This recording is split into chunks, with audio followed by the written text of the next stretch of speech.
इस वीडियो में आप जानेंगे कि भारत और नेपाल के बीच जो लेज़र की दीवार या लेज़र वॉल, जिसे लेज़र फेंस भी कहा जाता है, वो क्या है, कैसे काम करती है और इस लेज़र की दीवार को मोदी सरकार द्वारा क्यों बनाया जा रहा है। आप देख रहे हैं ऑनलाइन मित्र चैनल और इस वीडियो के आखिर में आप ये भी जानेंगे कि इस लेज़र की दीवार से बॉर्डर पर लोगों के आने जाने पर क्या असर पड़ेगा।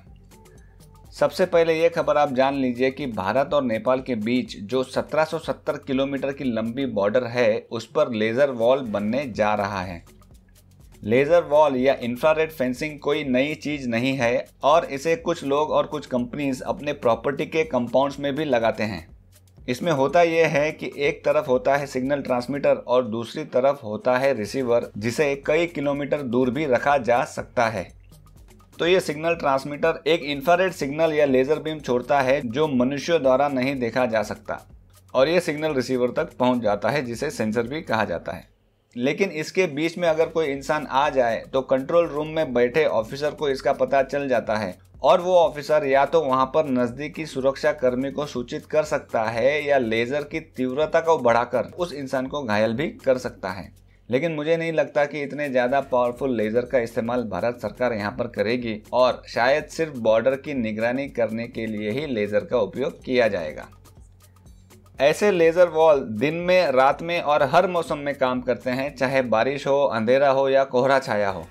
एक बात यहाँ पर बताने लायक है कि ये लेज़र वॉल थोड़ा उच्च टेक्नोलॉजी का होने वाला है, क्योंकि इसे सैटेलाइट के थ्रू मॉनिटर किया जाएगा, यानी कि इंडिया के किसी भी कोने से इंडिया नेपाल बॉर्डर की निगरानी की जा सकेगी।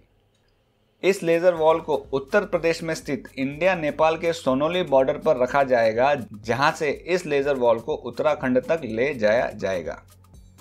इस लेज़र वॉल या इंफ्रारेड फेंसिंग को लगाने का काम कर रही है एसएसबी, यानी सशस्त्र सीमा बल, जिन्होंने भारत और पाकिस्तान के बीच बीएसएफ द्वारा लगाए गए लेज़र वॉल से प्रभावित होकर इसे भारत नेपाल सीमा पर लगाने का निर्णय लिया है।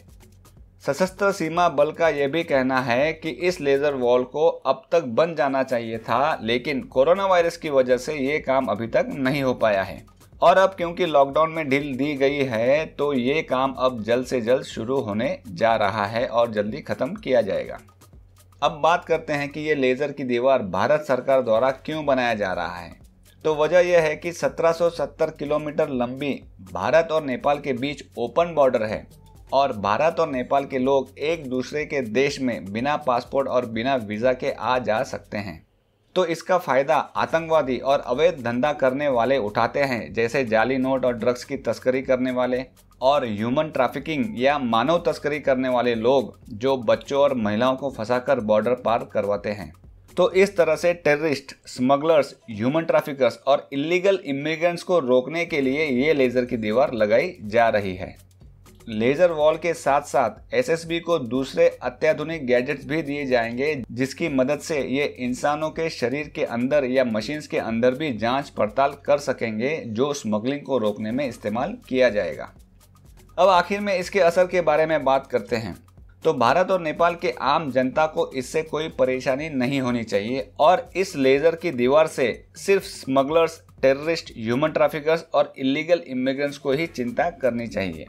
आम जनता को तकलीफ ना हो, इसीलिए इंडिया नेपाल बॉर्डर पर सीमेंट या लोहे की दीवार नहीं बनाई जा रही है और वैसे भी इतने लंबे ईंटों की या लोहे की दीवार बनाने में ज़्यादा खर्चा आता है और लेज़र की दीवार कई किलोमीटर लंबी कम खर्चे में बनाई जा सकती है और साथ में ये लेज़र की किरणें इंसानों को दिखाई नहीं देती, तो कई लोगों को ये पता भी नहीं चलेगा कि वहाँ पर कोई दीवार भी लगाई गई है। धन्यवाद।